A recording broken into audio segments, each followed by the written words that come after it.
Halo semuanya, kami dari kelompok 10 akan mempresentasikan hasil penelitian kami yaitu angin. Di sini ada kelompoknya yaitu Amanda, Keisa Anggia, dan Resto. Angin adalah fenomena alam yang disebabkan oleh perbedaan tekanan udara dan perpindahan panas di atmosfer. Selanjutnya, sifat-sifat angin. Pernyataan pertama dari Buys-Ball yang dinamakan dengan hukum Maybach. Pernyataan yang pertama, menurutnya, angin adalah massa udara yang bergerak dari arah bertekanan maksimum ke daerah bertekanan minimum. Kemudian yang kedua, di belahan bumi utara, arah gerakan angin dibelokkan ke kanan, sedangkan di belahan bumi selatan, arah angin dibelokkan ke kiri. Pembelokan arah angin seperti dikemukakan tersebut adalah adanya gaya Coriolis akibat rotasi bumi. Selanjutnya kita akan membahas nama-nama angin. Penamaan angin bergantung dari arah mana angin itu bertiup. Misalnya, jika datangnya dari arah gunung disebut angin gunung, dan jika datangnya dari arah timur disebut angin timur. Sifat yang ketiga adalah kecepatan angin. Ada beberapa faktor yang mempengaruhi kecepatan angin. Nah, faktor-faktor itu yang pertama gradien barometrik, yang kedua reli permukaan bumi, yang ketiga ada tidaknya tumbuh-tumbuhan, yang keempat tinggi dari permukaan tanah. Kita akan membahas yang pertama yaitu gradien barometrik. Gradien barometrik adalah angka yang menunjukkan perbedaan tekanan dari dua isobar atau garis khayal yang memiliki tekanan udara yang sama pada jarak lurus 111 km. Satuan jarak diambil dari 1 derajat di ekuator yang panjangnya sama dengan 111 km atau 1/360 dikali 40.000 km sama dengan 111 km. Nah, hal ini juga sesuai dengan hukum Stephenson, bahwa kecepatan angin bertiup berbanding lurus dengan gradien barometriknya. Semakin besar pula kecepatannya. Contoh kasus yang pertama. Diketahui dua buah isobar masing-masing bertekanan 1050 milibar dan 1000 milibar. Kedua isobar itu berjarak 400 km. Berapakah gradien barometriknya? Nah, dapat diketahui bahwa misalnya isobar 1 adalah 1050 milibar, isobar 2 adalah 1000 milibar, jarak adalah 400 km. Berapakah gradien barometrik? Jadi gini, gradien barometrik sama dengan B dikali 111 km per D. Jadi, gradien barometrik adalah selisih isobar kali 111 km dibagi dengan jarak. Jadi, selisih isobar 1050 dikurangi 1000 dikali 111 km dibagi 400 km. Hasilnya adalah 50 dikali 0,278 dan hasilnya adalah 13,87. Jadi, gradien barometrik antara isobar pertama dan isobar kedua dalam jarak 400 km adalah 13,87 milibar per kilometer. Contoh kasus yang kedua dapat dilihat pada gambar yaitu jarak A ke B yaitu 80 km dengan jarak C ke D yaitu 150 km dan menunjukkan isobar yang sama yaitu antara A dengan C yaitu 1200 milibar sedangkan B ke D 800 milibar. Dan berapakah gradien barometriknya? Hal itu dapat diselesaikan dengan rumus. Gradien barometrik sama dengan selisih isobar di peta dikali 111 km per jarak 2 isobar dikali 1 milibar. Diketahui bahwasanya gradien A ke B yaitu 400 dikali 111 dibagi 80 dikali 1 milibar sama dengan 555 milibar. Kemudian gradien C ke D adalah 400 dikali 111 dibagi 150 dikali 1 milibar yaitu 296 milibar. Nah, dapat kita lihat bahwasannya besaran milibar yang paling besar yaitu gradien A ke B. Nah, dengan demikian, angin lebih kencang bertiup dari A ke B banding dengan C ke D. Selanjutnya kita akan membahas mengenai relief permukaan bumi. Angin bertiup kencang pada daerah yang reliefnya rata dan tidak ada rintangan. Sebaliknya, bila bertiup pada daerah yang reliefnya kasar dan rintangannya banyak, maka angin akan berkurang kecepatannya.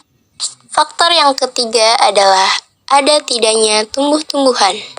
Nah, semakin banyaknya pohon-pohonan akan menghambat kecepatan angin dan sebaliknya, bila pohon-pohonnya jarang, maka sedikit sekali memberi hambatan kecepatan angin.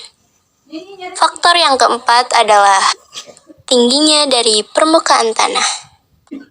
Bahwasanya, angin yang bertiup dekat dengan permukaan bumi akan mendapatkan hambatan karena bergesekan dengan muka bumi, sedangkan angin yang bertiup jauh di atas permukaan bumi bebas dari hambatan-hambatan. Nah, kemudian kita akan membahas mengenai jenis-jenis angin. Sebelum masuk ke jenis-jenis angin, saya mengingatkan kalian dengan pembagian zona berdasarkan garis lintang.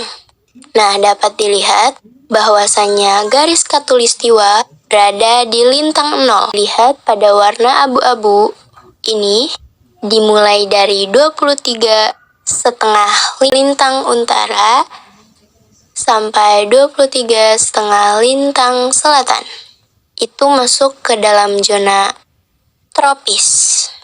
Kemudian dimulai dari 23,5 derajat sampai dengan 40 derajat, baik lintang utara maupun lintang selatan, itu masuk ke zona subtropis.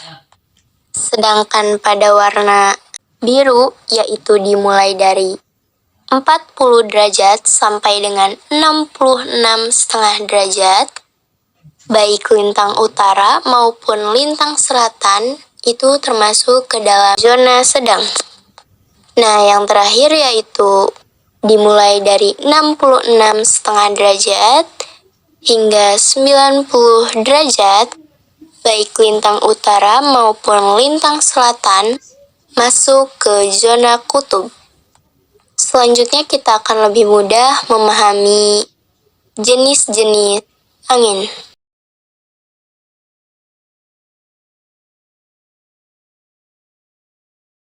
Jenis-jenis angin. Angin sendiri adalah peledakan udara yang disebabkan karena adanya perbedaan tekanan udara. Udara yang tertekan akan bergerak dari daerah tekanan tinggi ke udara dengan daerah tekanan yang lebih rendah untuk mengisi ruangannya. Udara yang dingin memiliki tekanan yang lebih tinggi dibanding dengan udara yang panas dan bersuhu lebih tinggi.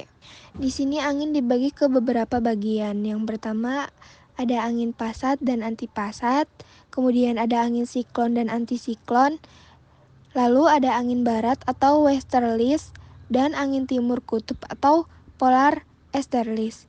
Kemudian ada angin muson atau monsoon, dan yang terakhir ada berbagai jenis macam angin lokal yang ada di Indonesia.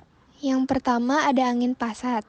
Angin pasat adalah merupakan angin yang bertiup dengan sifat tetap sepanjang tahun, yang berasal dari daerah subtropik menuju daerah ekuator. Angin pasat menggunakan sifat umum angin yang berasal dari daerah bertekanan maksimum subtropik ke daerah tekanan minimum yang ada di ekuator.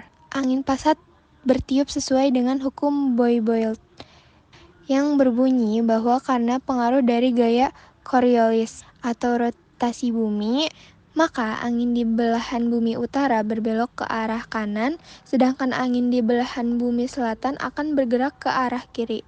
Angin pasat yang datang dari arah timur atau dari daerah tropika di belahan bumi utara disebut dengan angin pasat timur, sedangkan angin pasat yang datang dari arah tenggara disebut dengan angin pasat tenggara.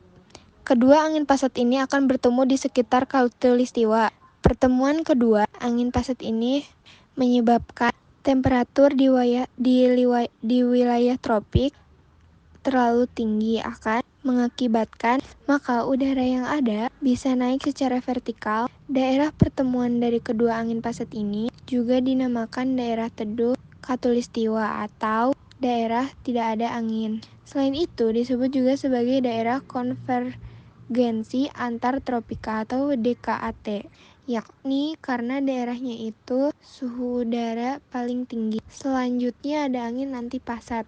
Berkebalikan dengan angin antipasat, udara di daerah ekuator mengalir ke daerah kutub dan kemudian turun di daerah maksimum subtropik, dinamakan angin antipasat. Angin antipasat ini juga ada dua jenis. Jika angin antipasat ini ada di belahan angin utara, maka disebut dengan angin antipasat barat daya. Sedangkan yang berada di bumi selatan disebut dengan angin antipasat barat laut. Di daerah sekitar lintang 20 derajat sampai 30 derajat lintang utara dan lintang selatan, angin antipasat akan turun kembali secara vertikal sebagai angin yang sifatnya kering. Angin kering inilah yang akan menguap air dan yang ada di permukaan daratan. Akibatnya terbentuklah gurun permukaan bumi yang sifatnya kering. Contohnya, gurun yang disebabkan oleh angin kering ini misalnya adalah gurun-gurun di Saudi Arabia, gurun Sahara di Afrika, dan gurun di Australia. Jenis angin kedua adalah angin siklon dan antisiklon. Yang pertama dijelaskan adalah angin siklon. Angin siklon adalah angin yang gerakannya berputar ke dalam mengelilingi daerah tekanan minimum. Gerakan angin ini mengikuti hukum Baybelt, yaitu di belahan bumi utara perputarannya berlawanan dengan arah perputaran jarum jam, sedangkan di belahan bumi selatan sesuai dengan arah putaran jarum jam. Berdasarkan geraknya, siklon dibedakan menjadi siklon tropik, siklon ekstratropik, dan tornado. Siklon tropik terjadi di daerah tropik, yaitu hingga 10 derajat hingga 20 derajat lintang utara dan 10 derajat hingga 30 derajat lintang selatan. Sering terjadi di wilayah lautan, sering terjadi di daerah lautan daripada di daerah daratan. Misalnya untuk di Indonesia, pernah terjadi di sekitar Pulau Timur. Selanjutnya adalah siklon ekstratropik. Siklon ekstratropik terjadi di daerah sedang pada lintang 35 derajat lintang utara dan 65 derajat lintang utara dan 35 derajat hingga 65 derajat lintang selatan, yaitu di sekitar wilayah front, tempat bertemunya angin barat masa panas dan angin timur yang dingin, misalnya Amerika Serikat dan Eropa. Yang terakhir adalah tornado. Angin siklus tornado merupakan angin cepat dan paling merusak yang sering terjadi di Amerika Serikat. Diameter angin tornado antara 100 hingga 500 km dengan panjang lintasan bisa sampai mencapai 100 km dan kecepatan 700 km per jam. Yang kedua, angin antisiklon. Angin antisiklon adalah angin yang gerakannya berputar keluar dengan tekanan maksimum di pusatnya. Arah pergerakannya adalah sebagai berikut. Di belahan bumi utara, putarannya searah dengan jarum jam, sedangkan di belahan bumi selatan, putarannya berlawanan dengan arah jarum jam. Selanjutnya ada angin barat atau westerlies. Angin barat merupakan angin yang selalu berhembus dari arah barat bumi sepanjang tahun, yakni pada daerah garis lintang 35 derajat lintang utara sampai 60 derajat lintang utara dan 35 derajat lintang selatan hingga 60 derajat lintang selatan.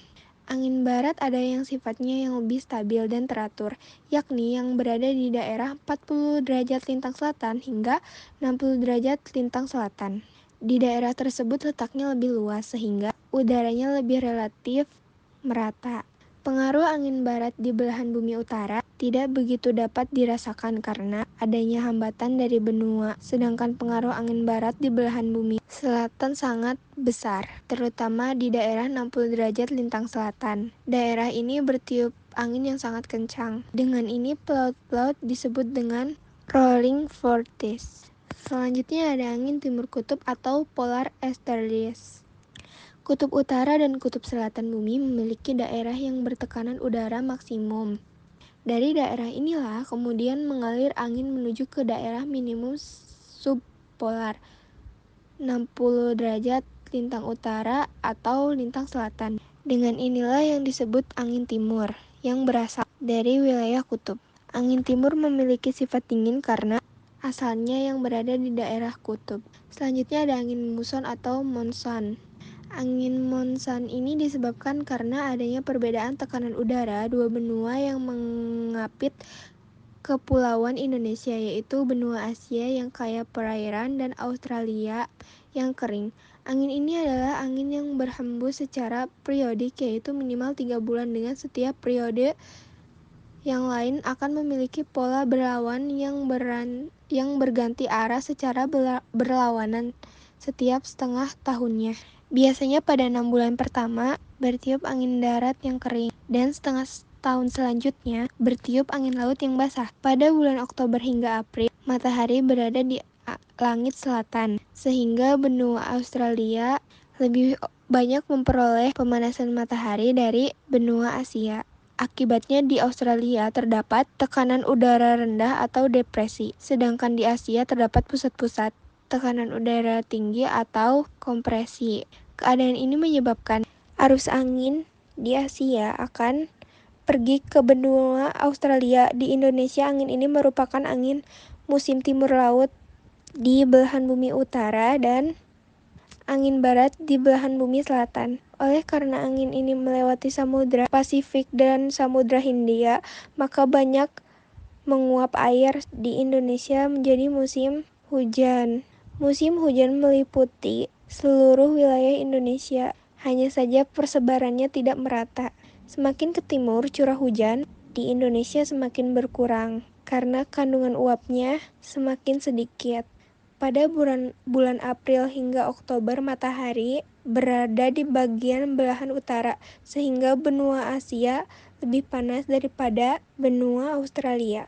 Akibatnya terdapat pusat-pusat tekanan udara rendah, sedangkan di Australia terdapat pusat-pusat tekanan udara yang tinggi yang menyebabkan terjadinya angin dari Australia menuju ke Asia. Di antara kedua musim tersebut ada musim yang disebut musim pancaroba atau peralihan, yaitu musim kemarau yang merupakan peralihan dari musim hujan ke musim kemarau, dan musim labuh yang merupakan peralihan musim kemarau dan musim hujan. Adapun ciri-ciri musim pancaroba yang pertama adalah udara terasa panas, arah angin tidak teratur, dan terjadi hujan secara tiba-tiba dengan waktu yang singkat dan lebat. Angin muson dibagi menjadi dua, yaitu angin muson barat dan atau angin musim barat, angin muson timur. Angin muson barat adalah angin yang bertiup dari benua Asia ke benua Australia dan mengandung curah hujan banyak di Indonesia bagian barat. Hal tersebut terjadi karena angin relatif perairan di samudra yang luas. Angin muson timur atau angin musim timur berhembus dari benua Australia atau musim dingin ke benua Asia, yaitu musim panas, dan mengandung curah hujan yang sedikit. Yang terakhir adalah angin lokal. Selain angin musim, Indonesia juga mengalami angin lokal atau angin setempat. Angin lokal ini meliputi adanya angin darat dan angin laut, angin lembah dan angin gunung, dan yang terakhir ada angin fon atau angin terjun.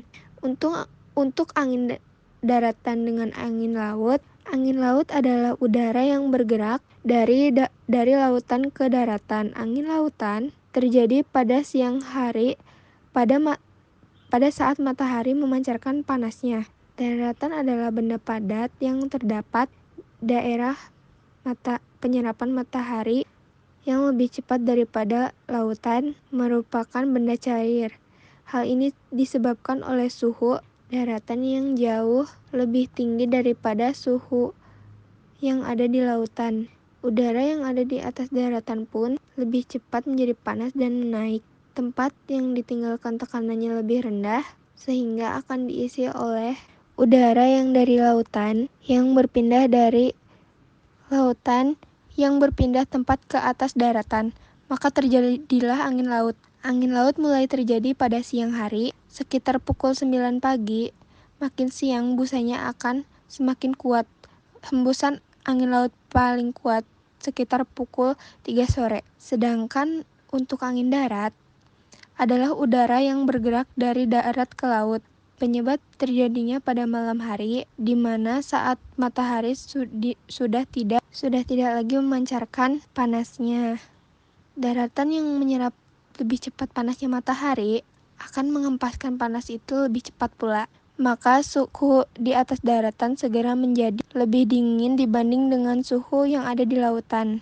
Karena suhu di lautan lebih panas, maka udara di sana akan terdorong ke atas. Karena tekanan udara di atas lautan lebih rendah, maka udara dingin dari atas daratan pun mengalir pada lautan untuk mengisi udara yang kosong tersebut, sehingga terjadinya angin darat.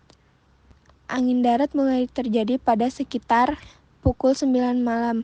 Hembusan angin darat terjadi pada waktu matahari mulai terbit. Angin darat dan angin laut ini juga biasa dimanfaatkan oleh para nelayan untuk berlayar, nyari ikan di laut. Pada malam hari, para nelayan menggunakan perahu. Perahunya didorong oleh angin darat ke tengah laut. Setelah siang hari, angin darat dengan memanfaatkan angin laut. Jenis kedua dari angin lokal adalah angin lembah dan angin gunung. Angin lembah adalah angin yang bergerak di lembah menuju gunung akibat suhu di lembah lebih rendah, sedangkan suhu di gunung lebih panas. Ketika matahari terbit, gunung adalah daerah pertama kali yang mendapatkan panas, dan sepanjang hari selama proses tersebut gunung mendapatkan energi panas dari matahari lebih banyak dari lembah, sehingga suhu yang ada di gunung lebih tinggi daripada suhu yang ada di lembah.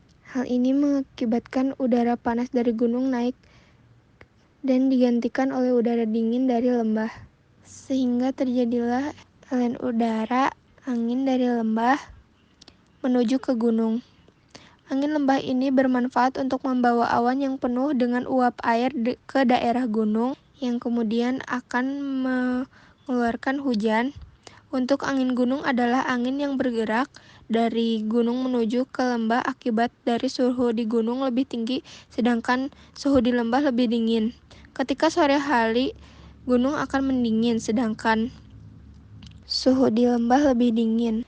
Sehingga sore hari gunung akan mendingin sedangkan lembah masih panas, sehingga suhu di lembah lebih panas daripada suhu di gunung. Hal ini mengakibatkan udara panas semakin naik yang digantikan oleh udara dingin dari gunung, sehingga terjadilah aliran udara dari gunung menuju ke lembah.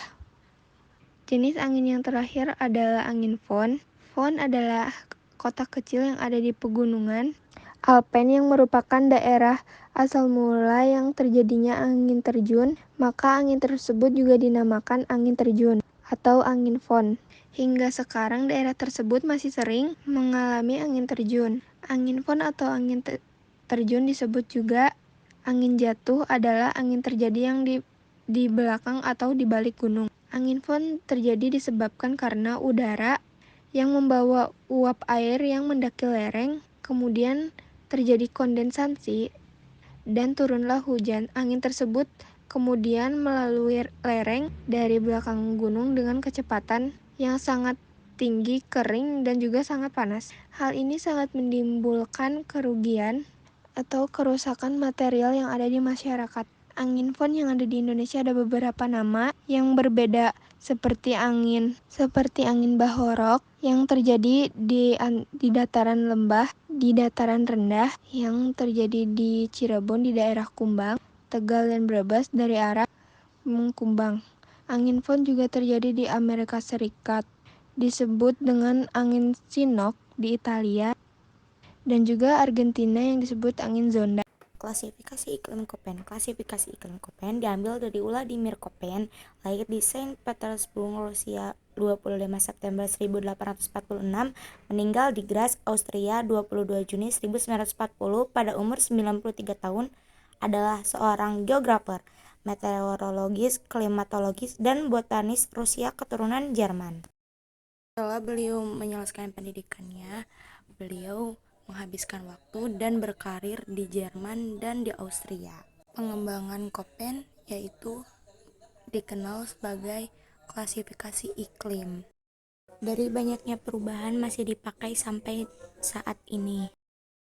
Klasifikasi iklim Köppen yang pertama adalah About iklim Köppen yang dikenal sebagai iklim yang sangat luas. Iklim ini disebarkan pada tahun 1984. Beberapa ada perubahan dari iklim Köppen pada tahun 1018 sampai 1030. Kemudian Rudolf bekerja sama dengan Köppen untuk mengubah sistem klasifikasi sehingga klasifikasi ini dapat disebut dengan klasifikasi Köppen-Geiger. Pada klasifikasi iklim Köppen ini, iklim dibagi menjadi 3, yaitu hujan, suhu, dan penguapan. Hujan adalah presipitasi jatuhnya titik air dari atmosfer ke bumi. Suhu adalah temperatur udara yang dinyatakan dalam Celcius, Fahrenheit, dan Kelvin. Penguapan adalah peristiwa naiknya air di bumi menjadi titik air yang terkandung dalam udara. Berbeda dengan iklim Köppen dan Junghun. Junghun adalah ketinggian dan suhu udara menghasilkan variasi tanaman budidaya. Atau Köppen, temperatur dan kelembapan rata-rata bulanan dan tahunan serta kelembapan musiman. Klasifikasi iklim Köppen dibagi menjadi 5, yaitu yang pertama iklim A untuk wilayah iklim tropis, dan iklim B untuk wilayah iklim kering, iklim C untuk wilayah iklim subtropis, dan iklim D untuk wilayah iklim benua, dan iklim E untuk wilayah iklim kutub. Klasifikasi iklim Köppen, grup A, iklim tropis. Suhu rata-rata 18 Celcius atau 64,4 Fahrenheit atau lebih pada setiap bulannya dengan curah hujan yang signifikan. Bisa dibilang iklim ini iklim yang sangat panas. Iklim ini dibagi menjadi 3 tipe. Yang pertama adalah tipe AF atau tipe hujan tropis, Monsoon tropika atau AM, Savana atau AW. Grup B, iklim kering. Iklim ini adalah panas yang meningkat dan curah hujan yang menurun. Temperatur pada bulan terdingin mencapai 18,3 Celcius. Panas banget ya kawan-kawan. Di iklim ini perairan sangat kurang sehingga tumbuhan dan hewan tidak bisa berkembang secara umumnya, kecuali seperti tumbuhan kaktus dan hewan kadal. Iklim ini dibagi menjadi 2, yaitu BMWH untuk stepa dan BWK untuk gurun. Grup C untuk iklim subtropis. Temperatur rata-rata bulan terpanas lebih dari 10 Celcius. Iklim ini dibagi menjadi 3 tipe. Yang pertama tipe iklim sedang atau kering yaitu CS, iklim sedang atau musim dingin yaitu CW, dan atau iklim yang lembab itu CF. Grup D, iklim benua. Temperatur atau suhu rata-rata di bulan terdingin kurang dari -3 Celcius, sedangkan di bulan-bulan terpanas suhunya melebihi 10 Celcius. Iklim ini dibagi menjadi 2 tipe. Yang pertama adalah tipe iklim dingin dengan suhu kering adalah DW, dan iklim dingin tanpa periode siang adalah DW. Yang terakhir adalah grup E, iklim kutub. Temperatur rata-rata di bawah 10 Celcius. Iklim ini dibagi menjadi 2. Yang pertama adalah iklim tundra dan kedua adalah iklim kutub salju.